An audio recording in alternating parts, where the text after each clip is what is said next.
With Gamescom coming to a close, we have a bit of new information regarding Battlefield 5. Earlier this week, we saw the trailer for the new company in Battlefield 5, and despite what you may think of the questionable visual customization, the trailer did give us some good insights onto how certain things work. We did find out that weapons now have skill trees, so the more you use that weapon, the more you can unlock. The skill tree will change your weapon visually and also affect its performance, so you can pick a certain part of the skill tree to customize your weapon to fit your needs. Archetypes, now renamed to combat roles, will allow the already existing classes to play different roles on the battlefield. The more you play with one of the 4 core classes, the more combat roles you unlock for that class. You can think of these combat roles more like subclasses or variants of the base class. All of these customization options and combat roles work together to create your company in Battlefield 5, and as we know, the company will evolve through the new Tides of War service for Battlefield 5. While on this topic as well, it has been confirmed that visual vehicle customization will not be in the game at launch, so that will come after launch for whatever reason, and then you can visually customize and tweak your tanks and planes for each faction.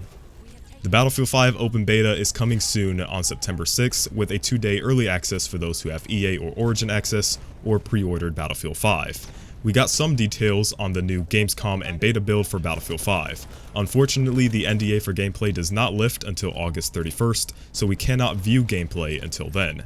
However, they are free to talk about and release any information about the build, but we just can't see the game just yet. Some of the changes from the alpha and beta are quite substantial in some areas, so let's go over that.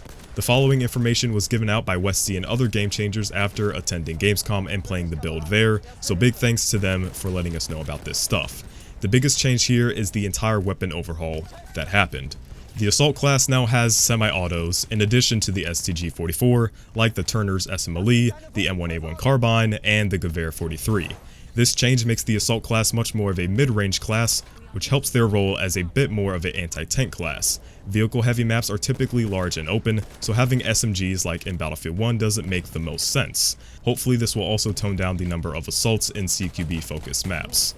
The Medic class has transitioned to having only SMGs this time around. The Medic class has the MP40, the EMP, the Swami SMG, and the Sten.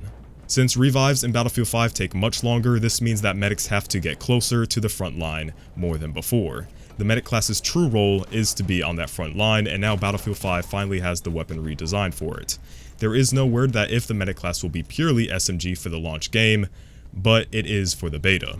The support class has the SIG KE7, the Bren, the M30 Drilling, and the FG42, followed by Scout with the Lee Enfield Mark IV, the Kar 98, and the ZH-29 SLR. The main difference between semi-autos of the Assault class and the self-loading rifles of the Scout class are that the SLRs hit much harder than their weaker semi-auto counterparts. And as for the sidearms, we now have the Ruby in addition to the Walther P38. Some other changes here is that the slide in Battlefield 5 will be present in the beta build, and you will be able to slide by double tapping crouch. You can slide around corners again, and the slide has a 90-degree turn radius. Revive links for both the Medic and Buddy Revive have been altered, along with the ability to either bleed out or cling to life during the down but not out stage. This is to give more choice to the player and lets them dictate what they want to do without forcing them into a long animation. The Assault and Medic classes now have access to the SMLE grenade launcher that we saw in the Gamescom trailer. Fortifications have been improved, and you can build larger structures like bridges and trenches. Every soldier on the battlefield now has the ability to store one medpack.